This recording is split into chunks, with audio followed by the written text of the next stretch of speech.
వేదము దేనిని ప్రమాణంగా మాట్లాడిందో దాన్ని ప్రమాణంగా మాట్లాడాలి. అంతేకాని ఇప్పుడు ఎక్కడ కుదురుతుందండి అని మాట్లాడడానికి వీల్లేదు. వేదము ఏది చెప్పిందో దాన్ని అందుకోవడమే నీ ప్రయోజనం. అలా అందుకోలేకపోతే అది వ్యక్తిగా నీ బలహీనత ఏమో కానీ వేదం చెప్పినది ఎలా కుదురుతుందండి అన్న మాట మాట్లాడడానికి మాత్రం నీకు అధికారం లేదు. నేను నిత్యాగ్నిహోత్రం చెయ్యకపోతే నేను చెయ్యలేకపోవడం నా తప్పని చెప్పాలి. అంతేగాని నిత్యాగ్నిహోత్రం ఎక్కడ కుదురుతుందండి అన్న మాట నేను వాడడాన్ని మాత్రం శాస్త్రం అంగీకరించదు. నీ తప్పు నువ్వు అంగీకరించాలి. అంతేగాని వేద ప్రమాణము యొక్క సాధ్యాసాధ్యములను విచారణ చేసే అధికారము నీకు లేదు. ధర్మం అంటే ఒక్కటే లోకంలో. ధర్మమనగా ఎవరు చెప్పినది ధర్మము కాదు, వేదమేది చెప్పిందో అదొక్కటే ధర్మము. వ్యాస హృదయమంతా వ్యాసోచ్ఛిష్టం జగత్ సర్వం. వ్యాసుడి యొక్క ఎంగిలి ఈ లోకంలో వచ్చిన వాంగ్మయం అంతా. వ్యాసుని యొక్క హృదయమంతా ధర్మమే. ధర్మం ధర్మం ధర్మం. దానికోసమే ఆయన 18 పురాణములను ఇచ్చాడు, 4 వేదములను విభాగం చేశాడు, బ్రహ్మసూత్రములను ఇచ్చాడు. ఇన్ని ఇవ్వడానికి కారణం ధర్మాన్ని పట్టుకోండి. ధర్మం ఒక్కటే మిమ్మల్ని రక్షిస్తుంది. ధర్మం ఒక్కటే మళ్ళీ పునర్జన్మ లేకుండా కూడా చెయ్యగలదు.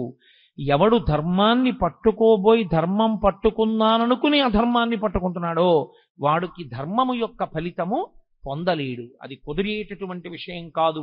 పైకి తాను ధర్మం పట్టుకున్నానని అనుకుంటున్నాడు, కానీ తాను పట్టుకున్నది ధర్మము కాదు. స్వధర్మో నిధనం శ్రేయః పరధర్మో భయావహ. తనకి కాని ధర్మం పట్టుకున్నవాడు తాను తరించలేడు. కాబట్టి ధర్మమే ప్రాతిపదిక. అందుకే ప్రారంభమే మంగళవాచకంగా దీన్ని తీసుకున్నారు వ్యాసుల వారంటే ధర్మశబ్దాన్ని తీసుకున్నారు. ధర్మక్షేత్రే కురుక్షేత్రే. కురుక్షేత్రమైనటువంటి ధర్మక్షేత్రంలో ఆ కురుపాండవులు ఇద్దరూ కూడా కలుసుకున్నారు. ఇక యుద్ధం ప్రారంభం అవ్వాలి. ఎవరి ధర్మం వారిది. లోకంలో ధర్మరాజు గారు ఎదురుగుండా కనపడినటువంటి పెద్దవాడు, వంశకర్త, మహానుభావుడు భీష్ముడు. భీష్మ ద్రోణాది మహాపురుషులకు నమస్కారం చేయడం కోసమని ధర్మరాజు గారు వెళ్ళారు. అర్జునుడు ఇరుపక్షముల మధ్యలో నిలబెట్టబడినటువంటి రథంలో నిలబడి ఉన్నాడు. కృష్ణ భగవానుడు అన్నాడు, అర్జున చూడొక్కసారి ఇరుపక్షములలో మోహరించిన సైన్యాన్ని చూడు. ఎందుచేత అర్జునుడే ప్రధానంగా రాక్షస సంహారము అంటే రాక్షసులే కురువీరుల వైపు ఉన్నారు, లేదా కురువీరులుగా ఉన్నారు. ఇప్పుడు వాళ్ళని సంహరించాలి. అందుకే అతనికి అంత శస్త్రాస్త్ర సంపదనంతటిని ఇప్పించాడు కృష్ణ పరమాత్మ. చూడవయా, ఒక్కసారి వాళ్ళతో యుద్ధం చేయాలి నువ్వు. అడుగో భీష్ముడు, అడుగో ద్రోణుడు, అడుగో కృపుడు, అడుగో శల్యుడు, అడుగో అశ్వత్థామ, అడుగో దుర్యోధనుడు, వరుసగా అందరినీ చూపించాడు. నిలబడినవాడు నిలబడినట్టు వెంటనే అర్జునుడు ఒక మాట అన్నాడు. అందుకనది అర్జున విషాద యోగమైంది. నకాంక్షే విజయం కృష్ణ నచ రాజ్యం సుఖానిచ కిన్నో రాజ్యేన గోవింద కిం భోగైర్జీవితేనవా. ఈ శ్లోకాలు అర్థం చేసుకోవడంలో వచ్చినటువంటి వైక్లభ్యంతో అక్కర్లేని వ్యాఖ్యానాలు చేస్తున్న వాళ్ళు ఉన్నారు లోకంలో. ఆయనకి కూడని ధర్మాన్ని ఆయన మాట్లాడాడు. ఆయన అన్నాడు, నకాంక్షే విజయం కృష్ణ. ఏమొస్తుంది ఇప్పుడు వీళ్ళందరినీ చంపేస్తే? విజయం వస్తుంది. విజయం వస్తే ఏమొస్తుంది? రాజ్యం వస్తుంది. రాజ్యం వస్తే ఏమొస్తుంది? ధర్మరాజు గారు సింహాసనం మీద కూర్చుని పరిపాలన చేస్తాడు. కానీ ఏమైపోతుంది? నా గురువు మరణిస్తాడు, మా తాతగారు మరణిస్తారు, నా అన్నదమ్ములు మరణిస్తారు, నా బంధువులందరూ చచ్చిపోతారు. ఇంతమంది చచ్చిపోయినటువంటి నెత్తుటి కూడు మిగులుతుంది. ఇప్పుడు ఈ నెత్తుటి కూడుని నేను తినవలసి వస్తుంది. మీరు చాలా జాగ్రత్తగా పట్టుకోవలసి ఉంటుంది భగవద్గీత ఆవిర్భావాన్ని. ఆయన వైరాగ్యమును పొందుతున్నాడు. చిచ్చి ఇవన్నీ ఏమిటంటున్నాడు. ఆయన ధర్మాన్ని మాట్లాడుతున్నాడు. వీళ్ళందరినీ చంపడం ఎందుకని? కానీ ఆ ధర్మంలో వైక్లభ్యం ఉంది, అది దిద్దాలి ఇప్పుడు కృష్ణ పరమాత్మ. వీళ్ళందరినీ చంపడం ఏమిటి? వీళ్ళందరినీ చంపేస్తే ఏమొస్తుంది? నాకేం మిగలదు. అందరినీ చంపేసిన వాడు అర్జునుడు అన్న పేరు వస్తుంది. ఇంతమందిని చంపేసి నేను రాజ్య పరిపాలన మొదలు పెడితే నిన్నటి వరకు నా కంటి ముందు ఉన్నటువంటి తాతలు, తండ్రులు, గురువులు, బంధువులు, స్నేహితులు ఇంతమంది మరణించిన తరువాత నేనొక్కడిని మిగిలితే నేను పొందేటటువంటి సంతోషం ఏమిటి? కాబట్టి నాకొద్దు ఈ ఈ ఈ యుద్ధము వద్దు, ఈ విజయము వద్దు, ఈ రాజ్యము వద్దు. ఇప్పుడు ఆయన ఎంత భయవిహ్వలుడైపోయాడంటే అంతటి మహావీరుడైనటువంటి అర్జునుడి చేతులు వణికిపోయాయి. వణికిపోవడంలో ఆయన చేతిలో ఉన్నటువంటి గాంధీవం జారి కింద పడిపోయాడు. కింద పడిపోతే తాను ఎలా నిలబడ్డాడో అలా నిలబడ్డవాడు నిలబడ్డట్టే నీరసం ఆవహించేసి చతికిల పడిపోయాడు. నీరసం ఆవహించి చతికిల పడిపోయాడు అంటే ఆయన శరీరంలో ఇప్పుడు ఏదో ఆరోగ్యపరమైన సమస్య తలెత్తలేదు. ఆయనకి శరీరంలో ఎంత ఆరోగ్యం ఉండాలో అంత ఆరోగ్యము ఉంది, ఎంత బలం ఉండాలో అంత బలము ఉంది. కానీ శరీరమునందుండవలసినటువంటి బలాన్ని, శరీరమునందు ఉన్నటువంటి ఆరోగ్యాన్ని ఏది పాడు చేసేసింది అంటే బలహీన పడిపోయినటువంటి మనస్సు పాడు చేసేసింది. ఇది చాలా గొప్ప విషయం. మీరు ఎంత బలవంతులు అన్నది కాదు, మీ మనస్సు ఎంత జవంతో ఉన్నది అన్నది ప్రధానం. మనస్సుకి జవం లేనివాడు శరీరంతో ఎంత బలం ఉండనివ్వండి ఉపకారం చేయలేడు. ఎందుచేత అంటే మనస్సు భయానికి కానీ శంకకి కానీ లోనైపోయింది అనుకోండి, తాను ఆత్మరక్షణలోకి పడిపోతాడు. పడిపోయి ఒక రకమైనటువంటి భయానికి లోనవుతాడు. తెల్లవారు లేస్తే ప్రత్యేకించి న్యాయస్థానాల్లో మనం నిజమే చెప్తున్నాము అన్నప్పుడు భగవద్గీత మీద ఒట్టు పెట్టించడం అన్నది ఒక స్థితి. అంటే దాని యొక్క వైభవానికి, దాని మీద సనాతన ధర్మంలో ఉండేటటువంటి వ్యక్తులకు ఉన్న విశ్వాసానికి, నమ్మకానికి అది ప్రతీకగా నిలబడుతుంది. ప్రస్థానత్రయంలో ఒకటి భగవద్గీత. సాక్షాత్తు కృష్ణ భగవానుడే కురుక్షేత్ర యుద్ధ భూమి యందు అర్జునునకు బోధించినటువంటి సమస్త ఉపనిషత్ సారాంశము. అన్ని ఉపనిషత్తుల యొక్క సారము భగవద్గీత యందే ఉన్నది. సాక్షాత్తు ఈశ్వరుడైనటువంటి కృష్ణుడే జగద్గురువుగా నిలబడి వసుదేవసుతం దేవం కంసచాణూరమర్దనం దేవకీ పరమానందం కృష్ణం వందే జగద్గురుం. జగద్గురువైనటువంటి కృష్ణుడు. జగద్గురువైనటువంటి కృష్ణుడు అంటే ఆయన జగత్తును ఉద్దేశించి చెప్పలేదుగా భగవద్గీత. మరి జగద్గురు అని ఎందుకు కీర్తింపబడ్డాడు అంటే ఒక దేశము ఒక కాలమునకు కట్టుబడేది కాకుండా ఆయన చేసినటువంటి బోధ ఏదైతే ఉందో అది యుగములు దాటిపోయినా సరే తరించాలనుకునే వాళ్ళందరూ ఎక్కవలసినటువంటి సోపానములనన్నింటినీ కృష్ణ పరమాత్మ గురువుగా కూర్చుని ఆ రోజు చేసినటువంటి బోధ అర్జునుణ్ణి మిషగా పెట్టుకుని చెప్పినప్పటికీ అది జగత్తులో ఉన్న ఎవ్వరికి, ఏ ప్రాంతంలో ఉన్నవారైనా, ఏ కాలమునందున్నవారైనా అన్వయించుకుని దాన్ని ఆదర్శంగా ఆచరణాత్మకంగా స్వీకరించిన వారందరూ భగవద్గీత వలన మోక్షప్రాప్తిని పొందగలరు కనుక ఆయన జగద్గురువుగా నిలబడ్డారు. తరువాతి కాలంలో వచ్చిన జగద్గురు శబ్దానికి అర్థం కూడా అది. అందుకని కృష్ణం వందే జగద్గురుం అటువంటి మహానుభావుడు ఆ భగవద్గీతని బోధ చేసి ఉన్నారు. అయితే చిత్రమైనటువంటి విషయం, అర్జునుడితో కృష్ణ భగవానుడికి చాలా కాలం నుంచి సాన్నిహిత్యం ఉంది. కానీ ఆయన భగవద్గీత బోధ చెయ్యలేదు. కురుక్షేత్ర యుద్ధ భూమి యందు మాత్రమే బోధ చేశారు. అసలు విచిత్రం ఏమిటంటే సనాతన ధర్మంలో అత్యంత ప్రముఖమైనటువంటివి ఏ ఉన్నాయో అవన్నీ కూడా కేవలం ఒక్క వ్యక్తికి మాత్రమే చెప్పబడ్డాయి. అనేక మందిని కూర్చోబెట్టి చెప్పినవి కావు. ఏవేవి చాలా గొప్పవని మనం అనుకుంటామో అవన్నీ ఒక్కరికే చెప్పారు. శ్రీరామాయణంలో సంక్షేప రామాయణాన్ని నారద మహర్షి వాల్మీకి ఒక్కరికే చెప్పారు. అలాగే ఆదిత్య హృదయాన్ని అగస్త్య మహర్షి రామచంద్రమూర్తికి ఒక్కరికే యుద్ధభూమిలో చెప్పారు. భాగవతాన్ని పరీక్షిత్తుకి ఒక్కడికే శుకబ్రహ్మ చెప్పారు. భగవద్గీతని కురుక్షేత్ర సంగ్రామ భూమి యందు అర్జునుడికి ఒక్కడికే కృష్ణ పరమాత్మ బోధ చేశారు. అది సరి అయినటువంటి సమయం ఆసన్నమైంది అనుకునేంత వరకు ఆయన బోధ చేయలేదు. ఇప్పుడు అర్జునుడు వినడానికి తగిన సమయాన్ని పొంది ఉన్నాడు అని ఆయన అనుకున్నప్పుడు మాత్రమే ఆ బోధ చేశారు. ఆ చేయబడినటువంటి బోధ ఏదో కాకతాళీయంగా 4 మాటలు చెప్పినట్లుగా ఉండదు. అసలు భగవద్గీత యొక్క ఆవిర్భావమే అంత గంభీరంగా ఉంటుంది. అసలు దాని ప్రారంభమే ఒక యోగంతో, అర్జున విషాద యోగంతో ప్రారంభమైంది. అటువంటి భగవద్గీతని గురించి పెద్దలు ఒక్క శ్లోకంలో దాని యొక్క గొప్పతనాన్నంతటినీ చెప్తారు. సర్వోపనిషదో గావః దోగ్ధా గోపాలనందన పార్థో వత్సః సుధీర్భోక్త దుగ్ధం గీతామృతం మహత్ అంటారు. అది సర్వోపనిషదో గావు.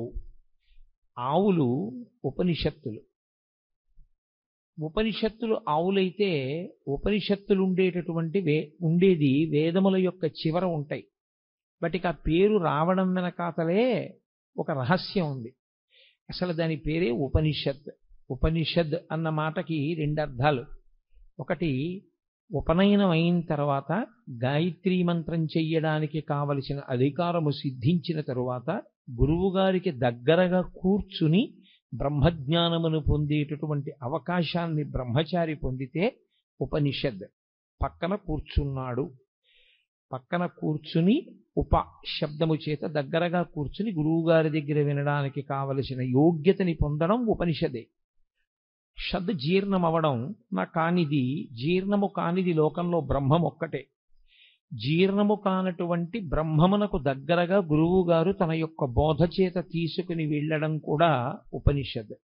అందుకే ఉపనిషత్తులన్నీ కూడా గురు శిష్య సంవాదంగా ఉంటాయి తప్ప అవి అనేక మందికి చేసిన బోధలు కావు. యోగ్యుడైనటువంటి శిష్యుడు మాత్రమే గురువుగారి దగ్గర నేర్చుకుంటాడు.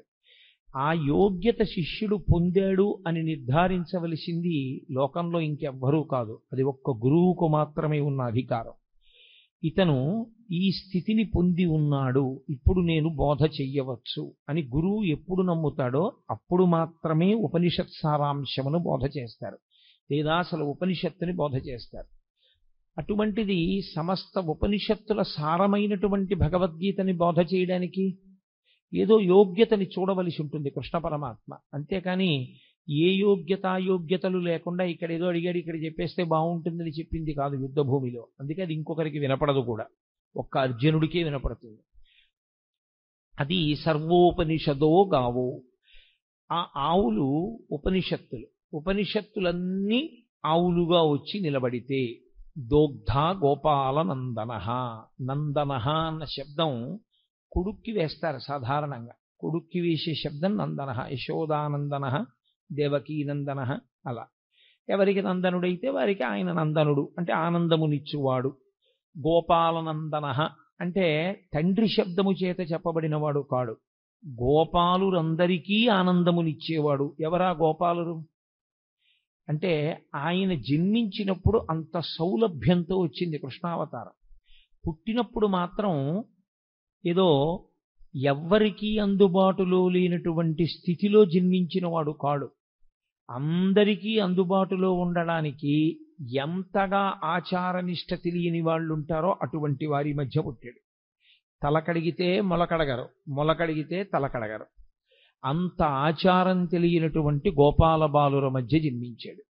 అందుకే ఏ పాములిరుగక ఏ పారుమేటికి పశుల కాపరి ఇంట పాము కలిగి, ఏ కర్మయును లేక వెలయునొక్కడికిని జాతకర్మంబులు సంభవించి, ఏ తల్లి చనుబాలు ఎన్నడెరుగని ప్రోఢ తల్లి యశోదచనుల పాలు త్రవనిరిగి, ఏ హాని వృద్ధుల నిరుగని బ్రహ్మంబు పొదివిటిలో వృద్ధి పొందనుంది, ఏ చదువులనైన ఇట్టిట్టిదనరాని అర్థమవయవములయందు అందముంది అని ఆ కృష్ణ పరమాత్మ యొక్క జన్మ విశేషం గురించి భాగవతంలో పోతన గారు అంటారు.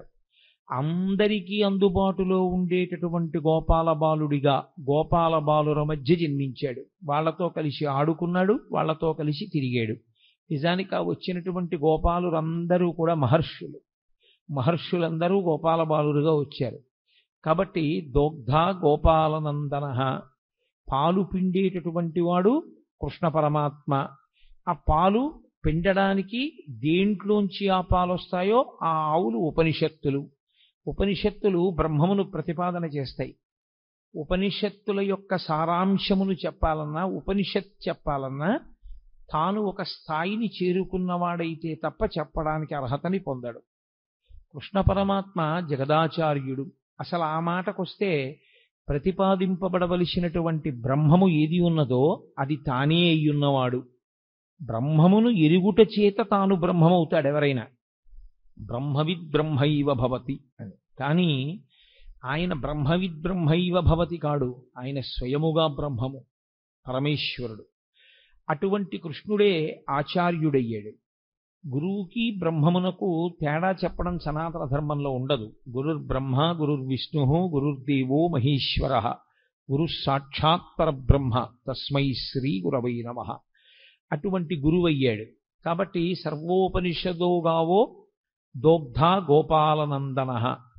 ఏ శిష్యుడి యొక్క స్థాయిని బట్టి ఎలా మాట్లాడాలో ఎలా చెప్పాలో బాగా తెలుసున్నటువంటి కృష్ణ పరమాత్మ గురువుగా, ఆ పాలు ఉపనిషత్తుల యొక్క పాలు పిండేవాడిగా, అంటే సమస్త ఉపనిషత్తుల యొక్క సారమైన భగవద్గీతని బోధ చేసేటటువంటి వాడిగా ఆయన నిలబడ్డాడు. పార్థో వత్సః. ఆవు పాలివ్వాలి అంటే ఓ దూడ ఒకటి ఉండాలి తప్పకుండా. ఇప్పుడు ఆ దూడ ఏం చేయవలసి ఉంటుంది? ఆవు పాలు విడిచిపెట్టడానికి.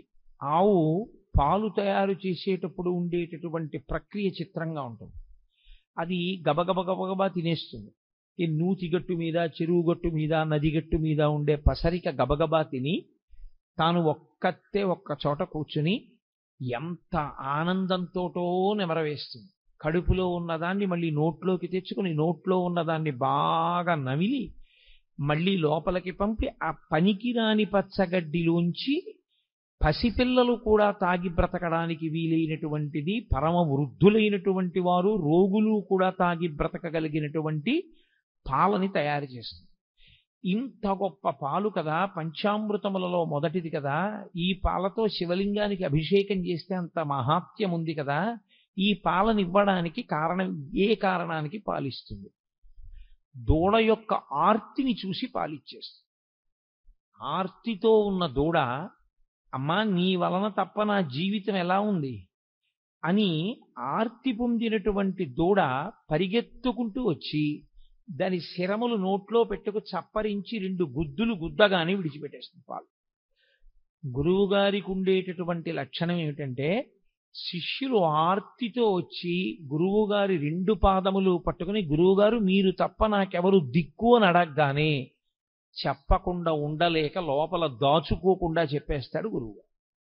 కాబట్టి ఆవు పాలని విడిచిపెట్టడానికి దూడ ఎలా హేతు అవుతుందో, గురువు జ్ఞానబోధ చెయ్యడానికి ఆర్తి కలిగినటువంటి శిష్యుడు అలా కారణం అవుతాడు. కాబట్టి పార్థో వత్సః. ఇప్పుడు పార్థుడు వత్సయ్యి ఆ పాలు రావడానికి కారణమయ్యాడు. ఆవు దూడ అన్ని పాలు తాగదు, అలా త్రాగడానికి అనుమతించరు కూడా. అది పాలు మిగులుస్తుంది. అలా మిగల్చబడినటువంటి పాలు లోకంలో ఎవరెవరు ఆ పాలు కావలసి ఉంటాయో ఆ పాలని ఆ రీతిలో వాడుకుంటారు. ఒకడు త్రాగి బతుకుతాడు, ఒకడు అభిషేకం చేసుకుని తరిస్తాడు, రకరకాలుగా వాడుకుంటారు. అలా సుధీర్భోక్త, ఎవరు ఈ పాలు త్రాగడానికి అర్హులు? సుధీహి అంటే మంచి బుద్ధి కలిగినటువంటి వాడెవరో, వితండవాదన చెయ్యని వాడెవరో, బ్రహ్మమునందు నిశ్చయాత్మకమైన బుద్ధి కలిగిన వాడెవరో, గురువు యందు గౌరవము కలిగిన వాడెవరో, ఎవరు సనాతన ధర్మమునందు విశ్వాసమున్నవాడో, ఎవడు పెడబుద్ధితో వినే లక్షణం లేనివాడో అటువంటి వాడు ఈ పాలు త్రాగటానికి యోగ్యుడు. కాబట్టి సుధీహి భోక్త. అటువంటి పాలని దుగ్ధం గీతామృతం మహత్, ఈ గీత అనబడేటటువంటి అమృతాన్ని త్రాగవచ్చు. పాల సముద్రాన్ని చిలికితే ఒక అమృతం వచ్చింది, పరమేశ్వరుడి నోటిలోంచి ఒక అమృతం వచ్చింది. వాగ్రూపమైనటువంటి అమృతమే గీత. అందుకే ఆ అమృతం తాగడానికి చాలా కష్టం. గరుత్మంతుడే తీసుకొచ్చి దర్భల మీద పెట్టినా నాగులు తాగలేకపోయాయి. కానీ గీతామృతం తాగడానికి సాధారణంగా అందరూ ఏ అవయవంతో తాగుతారో ఆ అవయవంతో తాగక్కర్లేదు, చెవులు దొప్పలు చేసుకుని వినగలిగితే చాలు. ఆ విశ్వాసంతో, ఆ భక్తితో ఎవరు కూర్చుని వింటారో అటువంటి వారందరూ ఈ అమృతాన్ని తాగడానికి అర్హులే. ఈ అమృతాన్ని ఎవరు సేవిస్తారో వాళ్ళకు ఒక లక్షణం ఉంటుంది. అమృతం తాగినవాడు ఇక మళ్ళీ పుట్టవలసిన అవసరం ఉండదు. కాబట్టి ఇదే చిట్ట చివరిసారి శరీరాన్ని విడిచిపెట్టడం. కానీ త్రాగడం అంటూ జరిగినప్పుడు శరీరం ఉంటే కదా తాగాడు, శరీరం లేకుండా త్రాగడం అన్న మాట రాదు. కాబట్టి శరీరంతో ఉన్నాడు కాబట్టి తాగాడు, శరీరంతో ఉన్నాడు కాబట్టి అమృతం తాగాడు, శరీరంతో ఉండి తాగాడు కాబట్టి ఈసారి శరీరం పడవలసిందే. అది ప్రకృతికి సంబంధించిన నియమం. ఈసారి పడడం ఏదుందో అదే చిట్ట చివరిసారి పడ్డం. ఇంకొకసారి పడవలసిన అవసరం ఎందుకుండదంటే ఇంకొకసారి పుట్టవలసిన అవసరం లేదు కనుక. అంటే జనన మరణ చక్రము నుండి తప్పుకోవడమే అమృతము. ఆ అమృతము నోటితో తాగుతారు, దానికి అధికారము సిద్ధిస్తే. కానీ అలా అధికారం సిద్ధించి త్రాగారు అన్నవాళ్ళు మనకి కనపడరు. కానీ గీతామృతం తాగడానికి మాత్రం ఎల్లరూ యోగ్యులే. దేని చేత యోగ్యత? సుధీహి భోక్త, మంచి బుద్ధి కలిగిన వాడైతే, అటువంటి మంచి నిర్ణయం చేసుకున్నవాడైతే, మనస్సు మంచిదయ్యుంటే, భగవంతుడి గురించి మనం తెలుసుకోవాలనేటటువంటి చిత్తమాలిన్యము లేకుండా కూర్చోగలిగిన వాడైతే అటువంటి వాడు ఈ అమృతమును త్రాగటానికి అర్హుడు. కాబట్టి భగవద్గీత వింటే ఏమొస్తుంది? భగవద్గీత వింటే కొడుకు ఉద్యోగం వస్తుంది, భగవద్గీత వింటే కూతురికి పెళ్ళవుతుంది అని ఫలశ్రుతులు చెప్పకూడదు. భగవద్గీత వింటే ఏమవుతుంది అంటే అది బ్రహ్మ విద్య కనుక మళ్ళీ పుట్టవలసినటువంటి అవసరాన్ని తీసేస్తుంది. ఇంకా ఇంతకన్నా గొప్పది మనుష్యుడు కోరవలసినది వేరొకటి ఉండదు. కాబట్టి అంత గొప్ప శక్తిని ఈ గీతామృతము ఇవ్వగలదు. అందుకే పెద్దలు గీత గురించి చెప్తూ ఒక మాట చెప్తారు. గీతతో సమానమైనవి అంటూ ఉంటే లోకంలో ఇంకొక 3 మాత్రమే ఉన్నాయి. అందుకే గంగా, గీత, గాయత్రి, గోవింద ఈ 4 చతుర్గకార సంయుక్తే పునర్జన్మ న విద్యతే. గీత, గంగాచ, గాయత్రి, గోవిందీతి హృది స్థితే. ఎవరు ఈ 4ంటిని గుండెల యందు బాగా ఊంచుకుని నిలబెట్టుకుంటారో, మొదటిది గంగ. గంగని ఇక్కడ పెట్టుకోవడానికి ఏమి ఉండదు, గంగ యందు స్నానం చేయాలి. గంగ యందు స్నానం చేస్తే ఏమవుతుంది? గంగ యందు స్నానం చేస్తే పాపములు నశించిపోతాయి. పాపములు నశించిపోతే మళ్ళీ చేయడా? గంగలోంచి బయటకు వచ్చాక చెయ్యడని నమ్మకం ఏం లేదు. కానీ గంగలో స్నానం చేస్తే వచ్చేటటువంటి ఫలితము ఉత్తర జన్మల యందు కనపడుతుంది. కానీ గీత అనబడేటటువంటి గంగని త్రాగినవాడు ఇప్పుడే ఇక్కడే మోక్షానికి అధికారాన్ని పొందుతాడు. 2, అది పరమేశ్వరుని యొక్క శిరస్సుకి తగిలి కింద పడడం వల్ల అంత శక్తిని పొందింది. భవాంగపతితంతోయం పవిత్రమితి పస్పృశు అంటారు వాల్మీకి మహర్షి రామాయణంలో. గంగా హిమవంతుని పెద్ద కూతురిగా పరమేశ్వరుని యొక్క శరీరాన్ని తాకి హిమాలయ పర్వతాల మీద పడి తాను అనేక మార్గములలో ప్రవహించి త్రిపథగా అయింది కాబట్టి గంగకి శక్తి వచ్చింది. ఈ గంగ సాక్షాత్తుగా పరమేశ్వరుడి నోటిలోంచి ఆవిర్భవించినటువంటి ఈ గంగ ఎప్పుడో ఏ జన్మలోనో ఫలితం ఇచ్చేది కాదు. ఈ జన్మలో ఇప్పుడే ఇక్కడే ఫలితం ఇవ్వగలిగినది గీతామృతమనబడేటటువంటి గంగ. కాబట్టి నిజానికి గంగ కన్నా గీత ఒక పైమెట్టు మీదే నిలబడుతుంది. గీత, గంగాచ, గాయత్రి. గాయత్రి ఉపనయనము చేసుకోవడానికి అధికారమున్న వాళ్ళందరూ గాయత్రి మహామంత్రాన్ని చేస్తారు. గాయత్రి మహామంత్రం అంత గొప్ప మంత్రం ఇక లోకంలో లేదు. అది మంత్రములకన్నిటికీ తల్లి అని పేరు దానికి. అందులో అడిగేది ఒకటే, ప్రచోదయాత్, మా బుద్ధులు ప్రేరేపింపబడుగాక ప్రేరేపింపబడుగాక ప్రేరేపింపబడుగాక అని అడుగుతూ ఉంటారు త్రిసంధ్యల యందు. కాబట్టి ఆ గాయత్రి బుద్ధిని మరల్చి ఈశ్వరుని యందు పెట్టి తాను తరించేటటువంటి అవకాశాన్ని గాయత్రి మాత ఇస్తుంది. గోవిందేతి, గోవిందుడు ఆ నామమే గొప్పది. ఎందుచేత అంటే భగవంతునికి మిగిలినటువంటి పేర్లు ఏవున్నాయో అవన్నీ బిరుదునామాలుగా వచ్చాయి. గోవిందనామం ఒకరు బిరుదునామంగా ఇచ్చింది కాదు, పరమేశ్వరుడు కష్టపడి సంపాదించుకున్న నామం. 7 రాత్రులు 7 పగళ్ళు గోవర్ధనోద్ధరణాన్ని చేసి చిటికెన వీల మీద పర్వతాన్ని ఎత్తి పట్టుకుని అందరినీ కాపాడితే, ఆయన్ని నమ్మకుండా వెళ్ళిపోయిన వాళ్ళని కూడా ఆయన పిలిచి మరీ కాపాడాడు గోవిందనామంతో. అది గోవిందనామానికి ఉన్న గొప్పతనం. అంత సౌలభ్యంలో ఉన్న అవతారం. అందుకే గోవింద అంటే ఈశ్వరుడు ఉలిక్కి పడతాట. కారణం ఏమిటంటే నేను ఆ నామాన్ని సంపాదించుకున్నది నేనే కష్టపడి 7 రాత్రులు 7 పవళ్ళు పర్వతాన్ని ఎత్తి పట్టుకుని నన్ను నమ్మకుండా పక్కకి వెళ్ళిపోయినటువంటి వాళ్ళని కూడా పిలిచి బాలుండీతడు కొండదొడ్డది మహాభారంబు సైరింపగా దాలండోజిని దీని కింద నిలువంచింతింపగా బోలది శైలాంబోనిధి జంతు సంయుత ధరాచక్రంబుపై పడ్డ నాకేలల్లాడదు బంధులార నిలుడి క్రిందం ప్రమోదంబునన్ అంటాడు. మీరు బెంగపెట్టుకోకండి, ఈ కొండ కింద పడదు. సమస్త బ్రహ్మాండం వచ్చి కొండ మీద పడిపోయినా కొండ కింద పడకుండా పట్టుకుంటాను. కాబట్టి రండి రండి అని నమ్మకం లేని వాళ్ళని కూడా పిలిచి కొండ కింద నిలబెట్టి 7 రాత్రులు 7 పగళ్ళు మనుష్యులను ఆవులను దూడలను కాసినటువంటి కారణం చేత కాపాడిన కారణం చేత పరమేశ్వరుడు సంపాదించుకున్నటువంటి నామము గోవిందనామం కాదు. గోవింద అంటే భూమిని కాపాడేవాడు, గోవింద అంటే వాక్కులకు అధిపతి అయినవాడు, గోవింద అంటే వాక్కును విస్తరించగలిగినటువంటి వాడు. వింద అన్న శబ్దానికి అర్థం తంతువుగా సాగడం. దూది పట్టుకుని ఇలా ఇలా ఇలా ఇలా ఇలా ఇలా తంతువు కింద తంతువులందు చేలమ విధంబున ఏ పరమేశమూర్తి ఎందింతయు ఒప్పు భంగి అంటారు పోతన గారు. పెద్ద పెద్ద దారాల కింద ఒక కండిలోంచి వెడితే దాన్ని తంతు అంటారు. తంతువు కింద విస్తరిల్లి లోపల పరబ్రహ్మము శబ్దము చేత ఆవిష్కరింపబడితే గోవింద అంటారు. అంతర్బహిష్య తత్సర్వం వ్యాప్య నారాయణ స్థిత. నామరూపాత్మకంగా కనపడేటటువంటి జగత్తు కాదని దాని లోపల జీవుడిగా ఉన్నటువంటి బ్రహ్మం ఎవరున్నారో వాడిని గుర్తించడానికి నామరూపాలని ఆధారం చేసుకుని విశ్వమునందు విశ్వనాథుణ్ణి చూడగలిగినటువంటి ప్రజ్ఞాపాఠవములు పెరగగలిగిన స్థితికి గోవింద అని పేరు.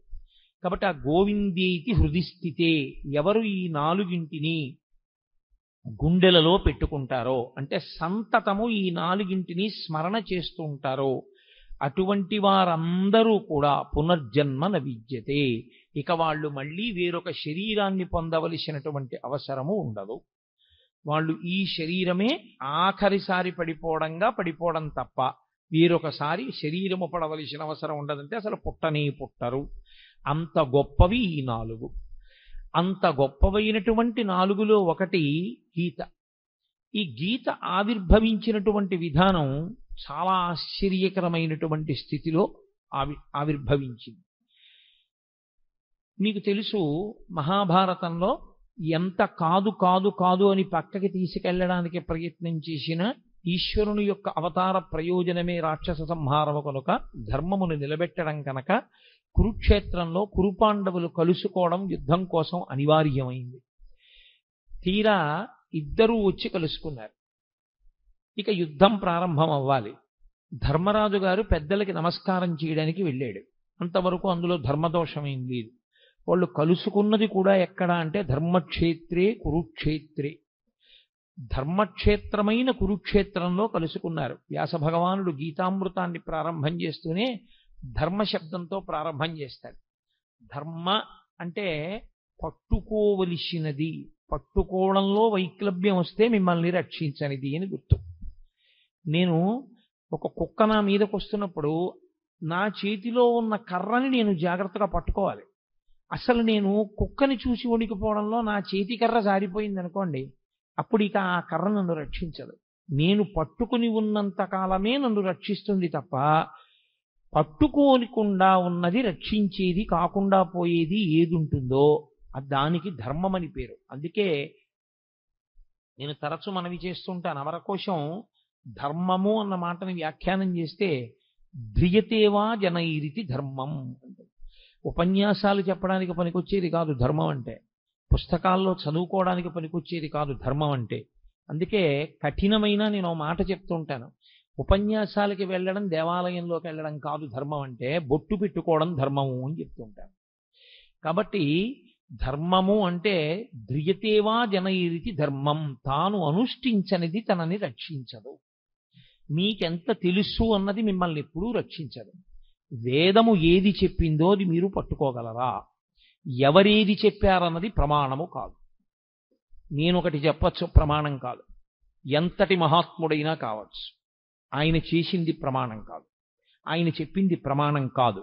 ఎక్కడి వరకు ప్రమాణం? వేదము చెప్పిన దానితో అంగీకరించి మాట్లాడితే అంతవరకే ప్రమాణం.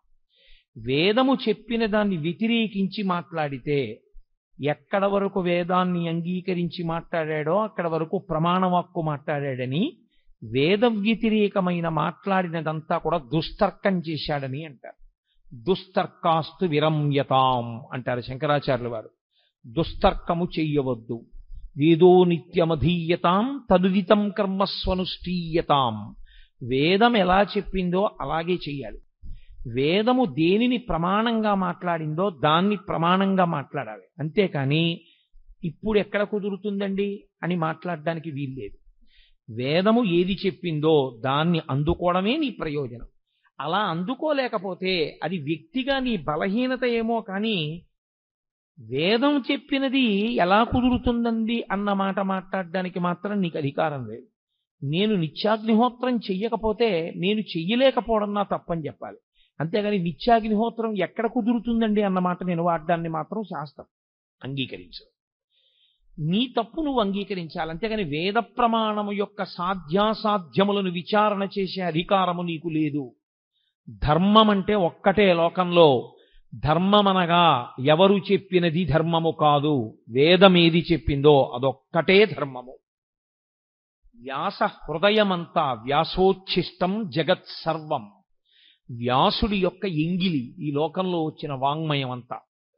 వ్యాసుని యొక్క హృదయమంతా ధర్మమే. ధర్మం ధర్మం ధర్మం. దానికోసమే ఆయన 18 పురాణములను ఇచ్చాడు, 4 వేదములను విభాగం చేశాడు, బ్రహ్మసూత్రములను ఇచ్చాడు. ఇన్ని ఇవ్వడానికి కారణం ధర్మాన్ని పట్టుకోండి. ధర్మం ఒక్కటే మిమ్మల్ని రక్షిస్తుంది. ధర్మం ఒక్కటే మళ్ళీ పునర్జన్మ లేకుండా కూడా చెయ్యగలదు. ఎవడు ధర్మాన్ని పట్టుకోబోయి ధర్మం పట్టుకున్నాననుకుని అధర్మాన్ని పట్టుకుంటున్నాడో వాడికి ధర్మము యొక్క ఫలితము పొందలేడు. అది కుదిరేటటువంటి విషయం కాదు. పైకి తాను ధర్మం పట్టుకున్నానని అనుకుంటున్నాడు, కానీ తాను పట్టుకున్నది ధర్మము కాదు. స్వధర్మో నిధనం శ్రేయ పరధర్మో భయావహ. తనకి కాని ధర్మం పట్టుకున్నవాడు తాను తరించలేడు. కాబట్టి ధర్మమే ప్రాతిపదిక. అందుకే ప్రారంభమే మంగళవాచకంగా దీన్ని తీసుకున్నారు వ్యాసుల వారంటే ధర్మశబ్దాన్ని తీసుకున్నారు. ధర్మక్షేత్రే కురుక్షేత్రే. కురుక్షేత్రమైనటువంటి ధర్మక్షేత్రంలో ఆ కురుపాండవులు ఇద్దరూ కూడా కలుసుకున్నారు. ఇక యుద్ధం ప్రారంభం అవ్వాలి. ఎవరి ధర్మం వారిది. లోకంలో ధర్మరాజు గారు ఎదురుగుండా కనపడినటువంటి పెద్దవాడు, వంశకర్త, మహానుభావుడు భీష్ముడు. భీష్మ ద్రోణాది మహాపురుషులకు నమస్కారం చేయడం కోసమని ధర్మరాజు గారు వెళ్ళారు. అర్జునుడు ఇరుపక్షముల మధ్యలో నిలబెట్టబడినటువంటి రథంలో నిలబడి ఉన్నాడు. కృష్ణ భగవానుడు అన్నాడు, అర్జున చూడొక్కసారి ఇరుపక్షములలో మొహరించిన సైన్యాన్ని చూడు. ఎందుచేత అర్జునుడే ప్రధానంగా రాక్షస సంహారము అంటే రాక్షసులే కురువీరుల వైపు ఉన్నారు, లేదా కురువీరులుగా ఉన్నారు. ఇప్పుడు వాళ్ళని సంహరించాలి. అందుకే అతనికి అంత శస్త్రాస్త్ర సంపదనంతటిని ఇప్పించాడు కృష్ణ పరమాత్మ. చూడవయా, ఒక్కసారి వాళ్ళతో యుద్ధం చేయాలి నువ్వు. అడుగో భీష్ముడు, అడుగో ద్రోణుడు, అడుగో కృపుడు, అడుగో శల్యుడు, అడుగో అశ్వత్థామ, అడుగో దుర్యోధనుడు, వరుసగా అందరినీ చూపించాడు. నిలబడినవాడు నిలబడినట్టు వెంటనే అర్జునుడు ఒక మాట అన్నాడు. అందుకనది అర్జున విషాద యోగమైంది. నకాంక్షే విజయం కృష్ణ నచ రాజ్యం సుఖానిచ కిన్నో రాజ్యేన గోవింద కిం భోగైర్జీవితేనవా. ఈ శ్లోకాలు అర్థం చేసుకోవడంలో వచ్చినటువంటి వైక్లభ్యంతో అక్కర్లేని వ్యాఖ్యానాలు చేస్తున్న వాళ్ళు ఉన్నారు లోకంలో. ఆయనకి కూడని ధర్మాన్ని ఆయన మాట్లాడాడు. ఆయన అన్నాడు, నకాంక్షే విజయం కృష్ణ. ఏమొస్తుంది ఇప్పుడు వీళ్ళందరినీ చంపేస్తే? విజయం వస్తుంది. విజయం వస్తే ఏమొస్తుంది? రాజ్యం వస్తుంది. రాజ్యం వస్తే ఏమొస్తుంది? ధర్మరాజు గారు సింహాసనం మీద కూర్చుని పరిపాలన చేస్తాడు. కానీ ఏమైపోతుంది? నా గురువు మరణిస్తాడు, మా తాతగారు మరణిస్తారు, నా అన్నదమ్ములు మరణిస్తారు, నా బంధువులందరూ చచ్చిపోతారు. ఇంతమంది చచ్చిపోయినటువంటి నెత్తుటి కూడు మిగులుతుంది. ఇప్పుడు ఈ నెత్తుటి కూడుని నేను తినవలసి వస్తుంది. మీరు చాలా జాగ్రత్తగా పట్టుకోవలసి ఉంటుంది భగవద్గీత ఆవిర్భావాన్ని. ఆయన వైరాగ్యమును పొందుతున్నాడు. చిచ్చి ఇవన్నీ ఏమిటంటున్నాడు. ఆయన ధర్మాన్ని మాట్లాడుతున్నాడు. వీళ్ళందరినీ చంపడం ఎందుకని, కానీ ఆ ధర్మంలో వైక్లభ్యం ఉంది, అది దిద్దాలి ఇప్పుడు కృష్ణ పరమాత్మ. వీళ్ళందరినీ చంపడం ఏమిటి, వీళ్ళందరినీ చంపేస్తే ఏమొస్తుంది, నాకేం మిగలదు. అందరినీ చంపేసిన వాడు అర్జునుడు అన్న పేరు వస్తుంది. ఇంతమందిని చంపేసి నేను రాజ్య పరిపాలన మొదలు పెడితే నిన్నటి వరకు నా కంటి ముందు ఉన్నటువంటి తాతలు, తండ్రులు, గురువులు, బంధువులు, స్నేహితులు ఇంతమంది మరణించిన తరువాత నేనొక్కడిని మిగిలితే నేను పొందేటటువంటి సంతోషం ఏమిటి? కాబట్టి నాకొద్దు ఈ ఈ యుద్ధము వద్దు, ఈ విజయము వద్దు, ఈ రాజ్యము వద్దు. ఇప్పుడు ఆయన ఎంత భయవిహ్వలుడైపోయాడంటే అంతటి మహావీరుడైనటువంటి అర్జునుడి చేతులు వణికిపోయాయి. వణికిపోవడంలో ఆయన చేతిలో ఉన్నటువంటి గాంధీవం జారి కింద పడిపోయాడు. కింద పడిపోతే తాను ఎలా నిలబడ్డాడో అలా నిలబడ్డవాడు నిలబడ్డట్టే నీరసం ఆవహించేసి చతికిల పడిపోయాడు. నీరసం ఆవహించి చతికిల పడిపోయాడు అంటే ఆయన శరీరంలో ఇప్పుడు ఏదో ఆరోగ్యపరమైన సమస్య తలెత్తలేదు. ఆయనకి శరీరంలో ఎంత ఆరోగ్యం ఉండాలో అంత ఆరోగ్యము ఉంది, ఎంత బలం ఉండాలో అంత బలము ఉంది. కానీ శరీరమునందుండవలసినటువంటి బలాన్ని, శరీరమునందు ఉన్నటువంటి ఆరోగ్యాన్ని ఏది పాడు చేసేసింది అంటే బలహీన పడిపోయినటువంటి మనస్సు పాడు చేసేసింది. ఇది చాలా గొప్ప విషయం. మీరు ఎంత బలవంతులు అన్నది కాదు, మీ మనస్సు ఎంత జవంతో ఉన్నది అన్నది ప్రధానం. మనస్సుకి జవం లేనివాడు శరీరంతో ఎంత బలం ఉండనివ్వండి ఉపకారం చేయలేడు. ఎందుచేత అంటే మనస్సు భయానికి కానీ శంకకి కానీ లోనైపోయిందనుకోండి, తాను ఆత్మరక్షణలోకి పడిపోతాడు. పడిపోయి ఒక రకమైనటువంటి భయానికి లోనవుతాడు. భయానికి మారుపేరే శాస్త్రంలో మృత్యు. మృత్యు సమయమునందు ఎలా ఆలోచనలు పొసగవో భయవిహ్వలుడైనటువంటి వ్యక్తికి కూడా సరి అయిన ఆలోచన విధానం రాదు. కాబట్టి ఇప్పుడు అంత భయపడిపోయినటువంటి అర్జునుడు అన్నాడు, ఇప్పుడు దుర్యోధనుడు ఒక బాణం వేసో ఓ కత్తి పెట్టో నన్ను చంపేస్తే చచ్చిపోతాను. చచ్చిపోతే ఏమవుతుంది? నే చనిపోతే చనిపోయాను, కానీ నా వారందరూ బ్రతుకుతారు. ఇది పైకి చూడ్డానికి చాలా ధర్మంలా కనపడుతుంది. చూసుకోండి, నిజంగా పాపం అర్జునుడు ఎంత మంచివాడండి, ఎంత అహింస మాట్లాడాడు. యుద్ధం జరగకుండా ఎందుకు ఇవన్నీ హాయిగా నాకు ఏ రాజ్యం వద్దు, ఏ విజయం వద్దు అన్నాడు. ఎంత మంచి మాట మాట్లాడాడండి అర్జునుడు, ఎంత చక్కటి వాడండి అని మనకు అనిపిస్తుంది. కానీ ఈ మాటలు చెప్పి ఇంకొంచెం ముందుకు వెళ్ళిపోయాడు.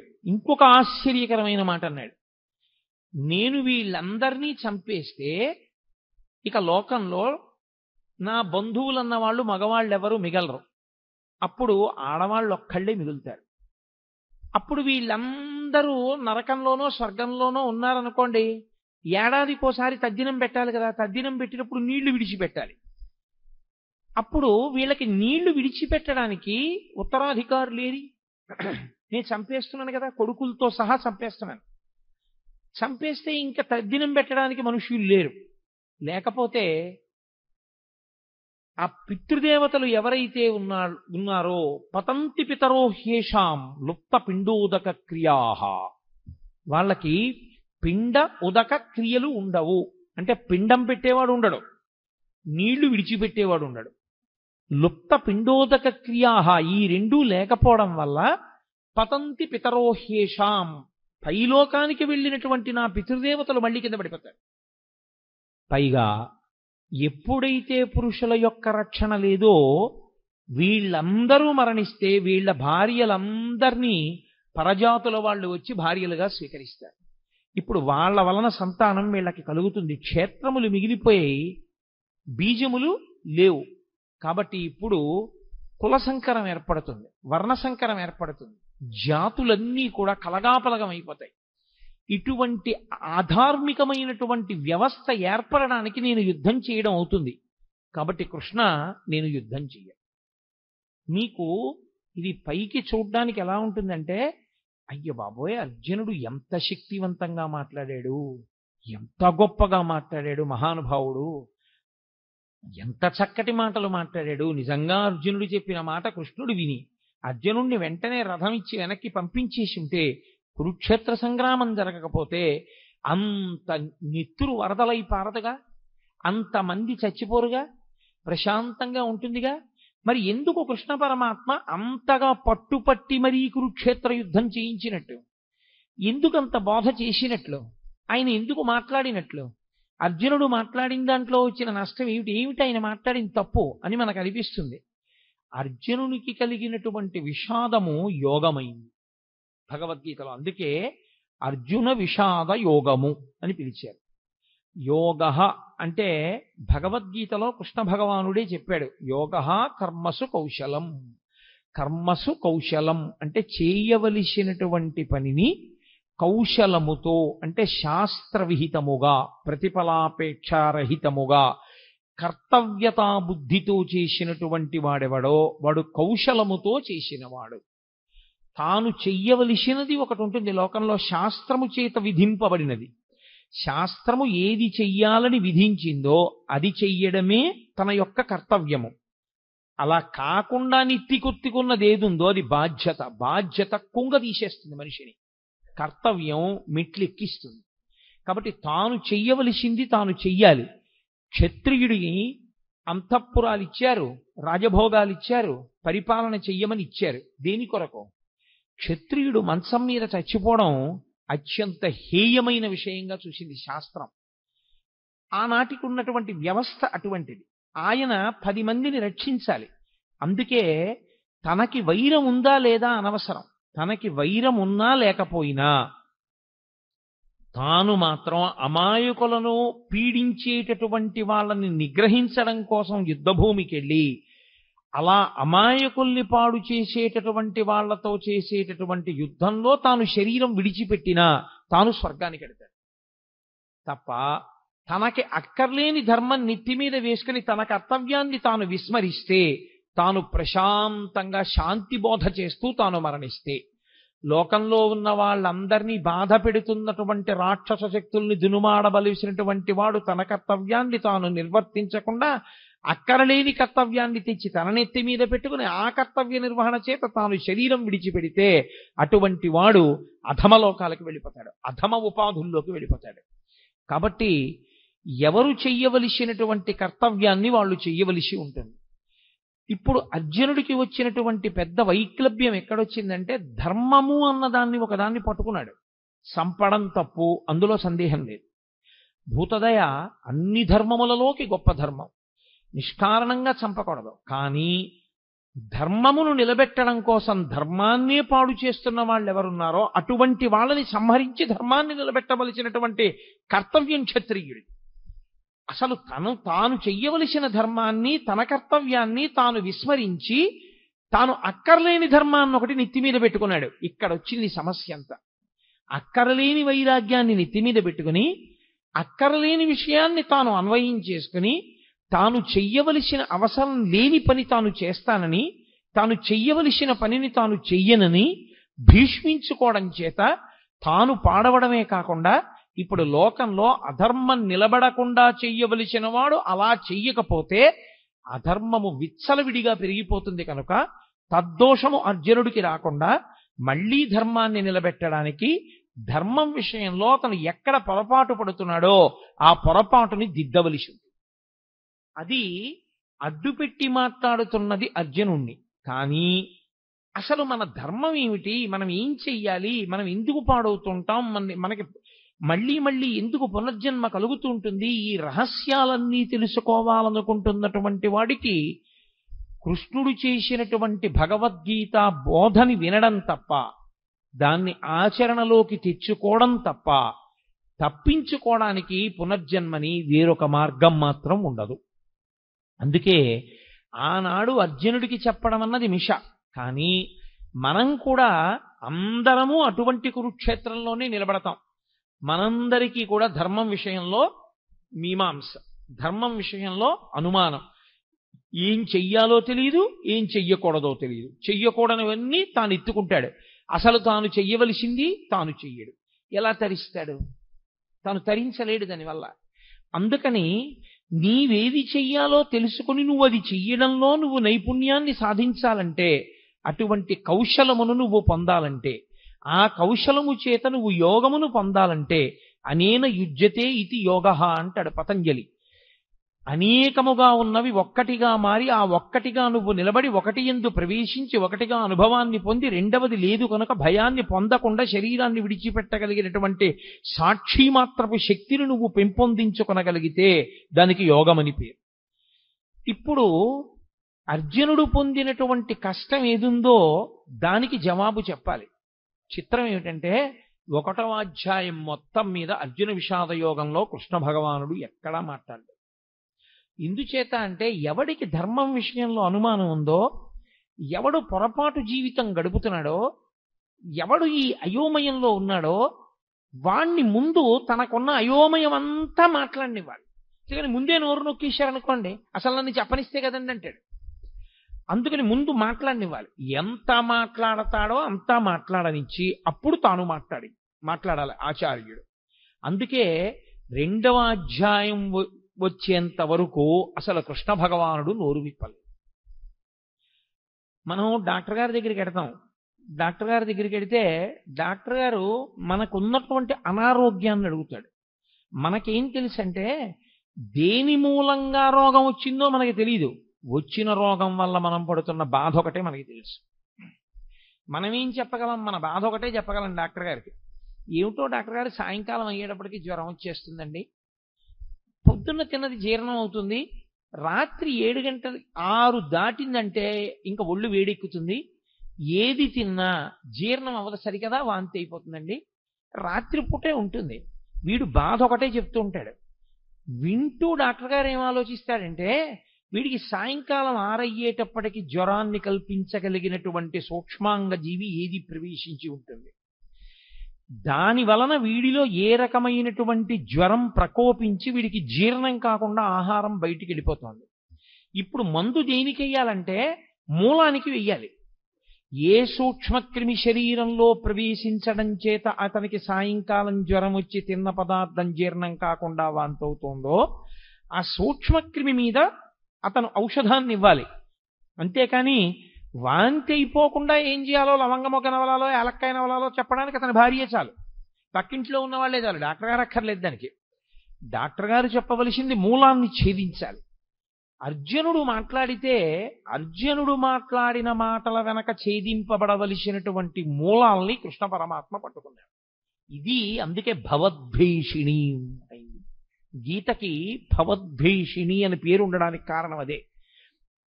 సంసారము అంటేనే అయోమయం, సంసారం అంటేనే రాగద్వేషములు. మీరు కొంచెం జాగ్రత్తగా పట్టుకోగలిగితే సంసారమునకు మారు పేరే రాగద్వేషములు. రాగము ద్వేషము ఈ రెండు ఎప్పుడుంటాయి? ఇంకొకడు ఉంటే కదండి. ఇప్పుడు నాకన్నా ఇంకొకడు ఉన్నాడు అనుకోండి, అప్పుడు నేను వాడిని ప్రేమిస్తే రాగం, నాకు వాడి మీద సంతోషంగా ఉండి వాడిని నేను అభిమానిస్తే నాకు వాడి మీద రాగం ఉన్నది. నేను వాడి మీద కోపం పెట్టుకుంటే నాకు ద్వేషం ఉన్నది. అసలు రెండవది లేదు ప్రపంచంలో, ఒక్కటే ఉన్నది. రాగమునకు కానీ ద్వేషమునకు కానీ ఏమైనా కారణం ఉందా? ఇంకో వస్తువు లేదు, ఉన్నదొక్కటే, పరబ్రహ్మం ఒక్కటే ఉంది. ఆ ఉన్న ఒక్క పరబ్రహ్మము ఎలా ఉన్నది? ఇన్నిగా కనపడుతున్నా కాదురా, ఇన్ని యథార్థమునకు ఉన్నదొక్కటే.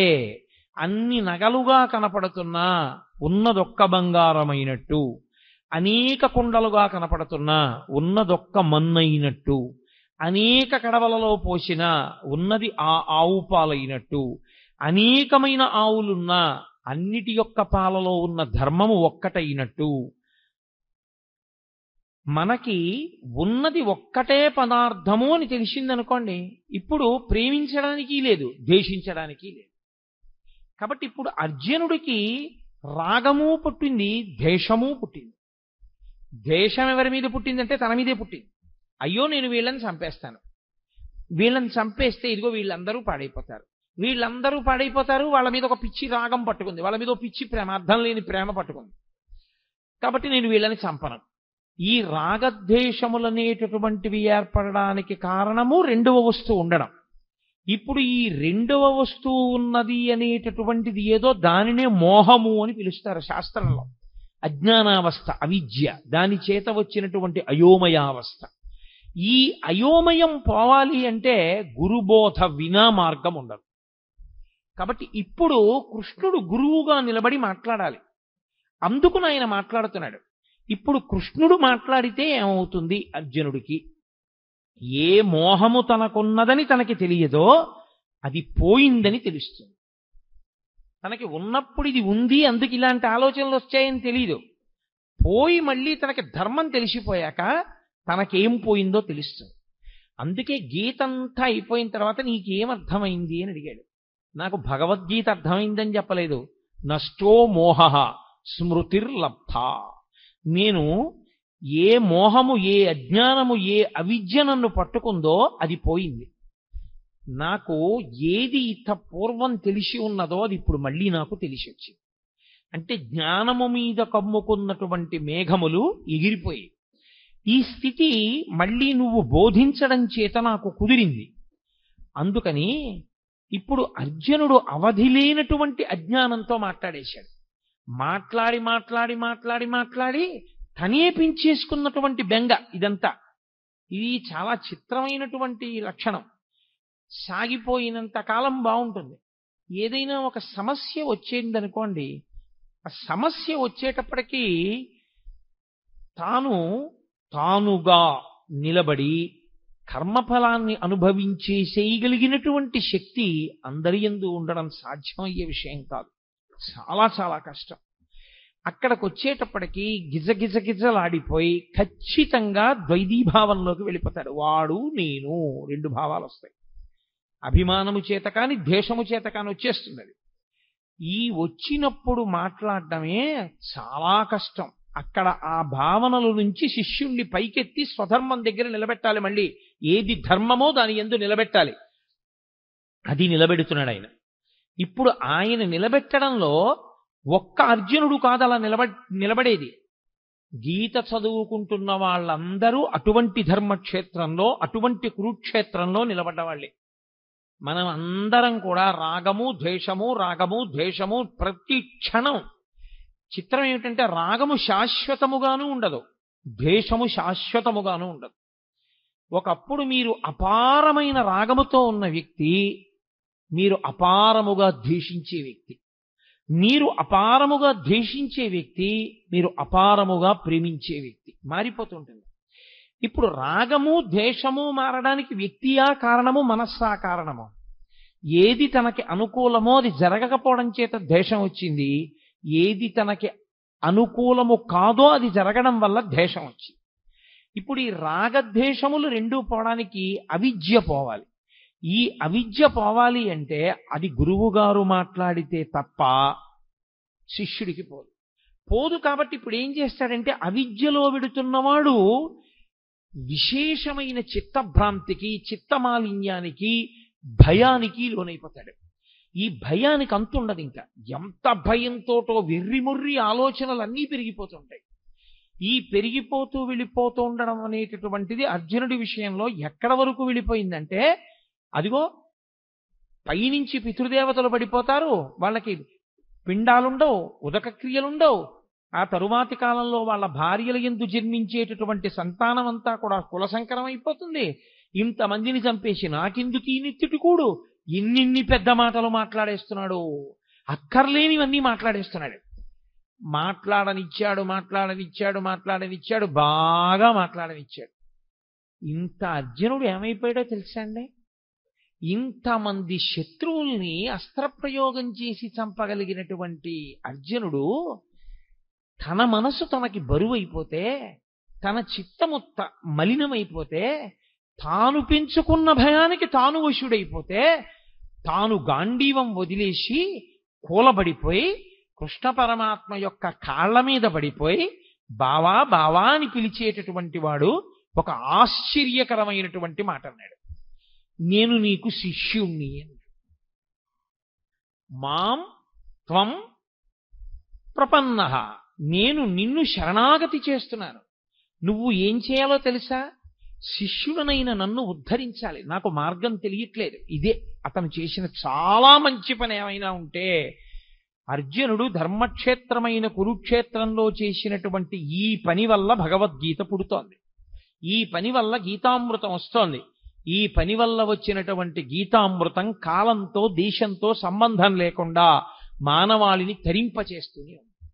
మాట్లాడి మాట్లాడి మాట్లాడి మాట్లాడి మాట్లాడి ఇంకా నేను మాట్లాడనయా, మాట్లాడిన కొద్దీ భయం ఎక్కువైపోతోంది. ఇంకా భయం వైపుకే పెడుతున్నాయి కానీ ఆలోచనలు నేను బయటికి రాగలనన్న ఆలోచన అసలు నాకు రావట్లేదు.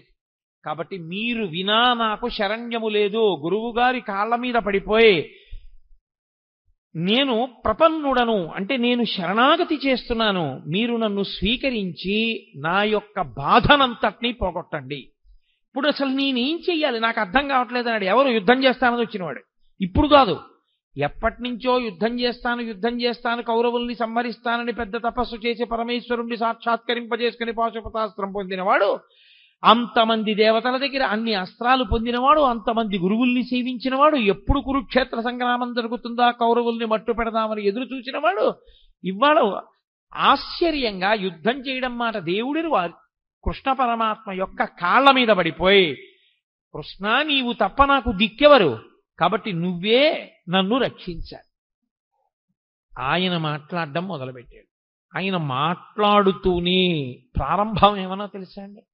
ఆయన మాటలకున్నటువంటి గమ్మత్తు ఏమిటంటే ఆయన మాట మొదలు అదే, భగవద్గీతలో ఆయన మాట చివర అదే. ఆయన అసోత్యానన్వశోచస్త్వం ప్రజ్ఞావాదాంశ్చ భాషసే గతాసు నగతాసూంశ్చ నానుసూచంతి పండితాః. అశోచ్యానన్వశోచస్త్వం అంటూ ప్రారంభం చేశాడు. ఏడవవద్దు, శోకము వద్దు, అసలు ఈ దిక్కుమాలిన ఏడుపన్నది మొదట మాని. భగవద్గీత వింటే వచ్చేది ఏమిటి? ఏడవడం పోతుంది. భగవద్గీత ప్రారంభంలో కృష్ణ పరమాత్మ ఏ శ్లోకంతో ప్రారంభం చేశారో అదే శ్లోకంలో ఉన్న అదే తాత్పర్యంతో అదే ధర్మంతో అదే మాటతో భగవద్గీత పూర్తి. సర్వధర్మాన్ పరిత్యజ్య మామేకం శరణం వ్రజ అహం త్వా సర్వపాపేభ్యో మోక్షయిష్యామి మాసుచ. ఏడవవద్దు, శోకించవద్దు. అసలు శోకము తప్పు. శోకమన్న మాటకు అర్థం లేదు. శోకించడానికి కారణము లేదు. దేనికి శోకిస్తావు? దేనికి ఏడుస్తున్నావు నువ్వు? అసలు నువ్వు ఏడవడానికి కారణం ఏమిటి? పైగా ఏడిచేటప్పుడు ఎలా మాట్లాడుతున్నావు? అశోచ్యానంద్వశోచస్త్వం ప్రజ్ఞావాదాంశ్చ భాషసే. వాత పెట్టి మాట్లాడాడు. ఒక గురువు ఎలా మాట్లాడాలో అలా మాట్లాడాడు. ప్రజ్ఞావాదాంశ్చ భాషసే. 4 పుస్తకాలు జరిగితే మాట్లాడడం అనుకుంటున్నావా? లేకపోతే ఏదో నీ బుద్ధికి తోచింది మాట్లాడడం అనుకుంటున్నావా? ఏడు పెద్ద పెద్ద మాటలు మాట్లాడుతున్నావు. ధర్మం అంటున్నావు, యుద్ధం చేయనంటున్నావు, నేను చంపేస్తానంటున్నావు, నేను చంపేస్తే వీళ్ళు చచ్చిపోతారంటున్నావు, పతంతి పితరో హ్యేషాం లుప్త పిండోదక క్రియా అంటున్నావు, ఉత్తరగతుల గురించి మాట్లాడుతున్నావు, కుల సంకరం గురించి మాట్లాడుతున్నావు. ఏమిటివన్నీ? నువ్వు మాట్లాడగలిగిన మాటలు అనుకుంటున్నావా? నీకు తెలిసి మాట్లాడుతున్నాను అనుకుంటున్నావా? వీటికి ఏడవవలసిన వాడివి నువ్వు అనుకుంటున్నావా? అసలు ఏడవవలసిన అవసరం ఒకటి ఉందనుకుంటున్నావా లోకంలో? అశోచ్యానన్వశోచస్త్వం ప్రజ్ఞావాదాంశ్చ భాషసే గతాసు నగతాసూంశ్చ నానుసూచంచి పండితాః. అసలు పండితుడైన వాడు ఏడవడు. తీర్పిస్తూ ప్రారంభం చేశాడు ఆయన. ఎవడు ఏడవడు? పండితుడు ఏడవడు. పండితుడు అంటే 4 పుస్తకాలు చదువుకున్నవాడు, 3 శ్లోకాలు బట్టి పట్టినవాడు కాడు. పండాహ అంటే ఆత్మజ్ఞానం ఉన్నవాడు. అందుకే పోతన గారికి సహజ పండితుడని పేరు. ఆయన మహానుభావుడు. అందుకే శ్రీకైవల్య పదంబు చేరుటకునై చింతించదన్ లోకరక్షయికారంభకు భక్తపాలన కళా సంరంభకున్ దానవోద్రేక స్తంభకు కేలిలోల విలస దృగ్జాల సంభూత నానా కంజాత భవాండ కుంభకు మహానందాంగనాఢింబకున్నని చెప్పుకున్నాడు. శ్రీకైవల్య పదంబు చేరుటకునై పునరావృత్తిరహిత శాశ్వత శివ సాయుధ్య స్థితి కొరకు నేను భాగవతాన్ని ఆంధ్రీకరిస్తున్నానన్నాడు. కాబట్టి ఎవరు ఆత్మజ్ఞానము కలిగిన వారో వాళ్ళు అసలు ఏడవరు. ఏడవడానికి కారణం ఎందుకు? ఈ శరీరం పోతుందని ఏడుస్తున్నావా? మళ్ళీ వెంటనే శరీరం వస్తుంది. ఇది పడిపోగానే ఎంతోసేపు పట్టదు శరీరం రావడానికి. రవీంద్రనాథ్ ఠాగూర్ చెప్పినట్టు తల్లి ఒక స్తనం దగ్గర పిల్లవాడికి పాలిస్తున్నది, ఈ స్తనం నుంచి ఈ స్తనం దగ్గరికి పిల్లవాడిని మార్చుకోవడం ఎంతసేపు పడుతుందో జీవుడు ఒక శరీరాన్ని విడిచిపెట్టి ఇంకొక శరీరాన్ని పొందడానికి అంతే సమయం పడుతుంది. అదేం పెద్ద విశేషం కాదు. ఈ శరీరం పోతే ఇంకో శరీరం వస్తుంది. నీ దృష్టిలో ఏమిటి చంపేయడం అంటే? వాళ్ళందరి శరీరాలు పోతాయి, వాళ్ళు కనపడరు. నీ బుర్ర, ఈ శరీరం పోతే ఇంకో శరీరం వస్తుంది. ఏమిటి చచ్చిపోతుంది? కాబట్టి శరీరమునకు చావు లేదు. ఈ శరీరం పడిపోతోందేమో, ఇంకో శరీరం వస్తోంది. శరీరమునందున పంచభూతములే. పంచభూతములు లేని శరీరం ఇంకోటి లేదు. పృథివీ ఆపస్తేజో వాయు ఆకాశములే ఉండాలి ఇందులో ఉన్న. కాబట్టి వాళ్ళు ఏ శరీరంలో కొన్నా పంచభూతాలతోనే ఉంటారు. కాబట్టి ఈ రాజులు లేని రోజు లేదు, ఉన్నారు. ఆత్మ ఉండదంటావా? ఎప్పుడూ ఉన్నది ఆత్మ. మరి దేనికి ఏడుస్తున్నావు నువ్వు అసలు? నువ్వు ఏమిటి పాండిత్యంతో పెద్ద ప్రజ్ఞావాదాంశ భాషసే? నేను చాలా గొప్పవాడిని మాట్లాడేస్తున్నావు. వీళ్ళందరూ చచ్చిపోతారంటున్నావు, నే చచ్చిపోతానంటున్నావు, వీళ్ళందరూ ఏమిటో పడిపోతారంటున్నావు. ఎవరు చచ్చిపోతారు? నేను మీతో మనవి చేశా, వైద్యుడు మూలానికి మందిచ్చినట్టు మూలానికి మందిస్తూ ప్రారంభం చేశాడు. అంత గంభీరంగా ఉంటుంది గురువు గారి కంఠం అంటే. గురువాణి అంటే సింహస్వప్నము. మిగిలిన పిట్టలు కుయ్యొచ్చు, కాకులు కుయ్యొచ్చు, పందులు అరవచ్చు, పిల్లులు అరవచ్చు అరణ్యంలో. ఏ జంతువు భయపడదు. సింహం బయటికి వచ్చి అరిచిన తరువాత అరవగలిగిన జంతువు ఉండదు, వెళ్ళిపోవలసిందే ఎక్కడికైనా, తప్ప ఇక నిలబడవు. ఆచార్యుడు వచ్చి మాట్లాడిన తర్వాత మాట్లాడగలిగిన సమర్థత ఉన్నవాడు ఇంకొకడు ఉండడు. ఆచార్యులకు ఆచార్యుడు జగద్గురు అయినటువంటి శ్రీకృష్ణ భగవానుడు వచ్చి మాట్లాడిన తర్వాత ఇక మాట్లాడడానికి ఏముండదు. అందుకే అంత గంభీరంగా ప్రారంభం చేశాడు. అసోత్యానన్వశోచస్త్వం ప్రజ్ఞావాదాంశ్చ భాషసే గతాసూ నగతాసూంశ్చ నను శోచంతి పండితాహ. ఏడవరయా పండితులైనటువంటి వాళ్ళు, ఏడవడానికి లేదసలు. అశోచ్యానన్వశోచస్త్వం, ఏడవడానికి కారణము లేదని తెలుసుకో. అంటే నేను మీతో మనవి చేశా, ఎక్కడికి వెళ్ళాడు? రాగము ద్వేషము ఈ రెండో పదార్థం ఉంటేనే.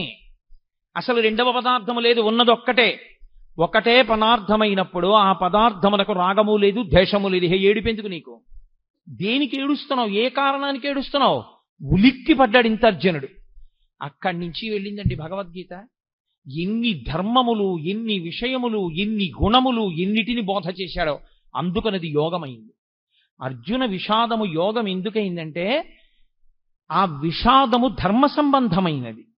తనకి అక్కరలేని ధర్మాన్ని పట్టుకున్నా, అయ్యో నేను వీళ్ళని చంపకూడదు అన్న ఒక మాటతో ప్రారంభం చేశాడు. కానీ ఆ అర్జునుడు చంపడం ఎంత ధర్మమో, అలా చంపకపోతే ధర్మం ఎందుకు నిలబడదో, ధర్మము యొక్క స్వరూపం అంటే ఎలా ఉంటుందో అంత అద్భుతంగా మాట్లాడాడు కృష్ణ పరమాత్మ. అలా మాట్లాడితే వచ్చినటువంటి స్వరూపమే గీతాస్వరూపము. సరే, నేను చేసేది 7 రోజుల ప్రసంగాలే కాబట్టి విహంగ వీక్షణంగా గీత యొక్క వైభవాన్ని ఆవిష్కరించడానికి ఇవాళ ప్రారంభోపన్యాసంగా గీతావిర్భావం గురించి 4 మాటలు చెప్పాను. దీని తరువాత పిఠాపురం నుంచి వచ్చినటువంటి సర్వదేవతా భజన మండలి వారు, వాళ్ళు చాలా ఆర్తితో చాలా సంతోషంతో ఇక్కడికి వచ్చారు. వాళ్ళు చక్కటి భజన చేసేటటువంటి లక్షణం ఉన్నవారు. కాబట్టి దయచేసి మీ అందరూ అలాగే కూర్చునుంటే ఇప్పుడు ఆ భజన కార్యక్రమం ప్రారంభం అవుతుంది. మళ్ళీ రేపు సాయంకాలం 6:30 ఉపన్యాసాన్ని పునఃప్రారంభిస్తాను. మంగళాశాసనపరై మదాచార్య పురోగమై సర్వైశ్చ పూర్వైరాచార్యై సత్కృతాయాస్తు మంగళం.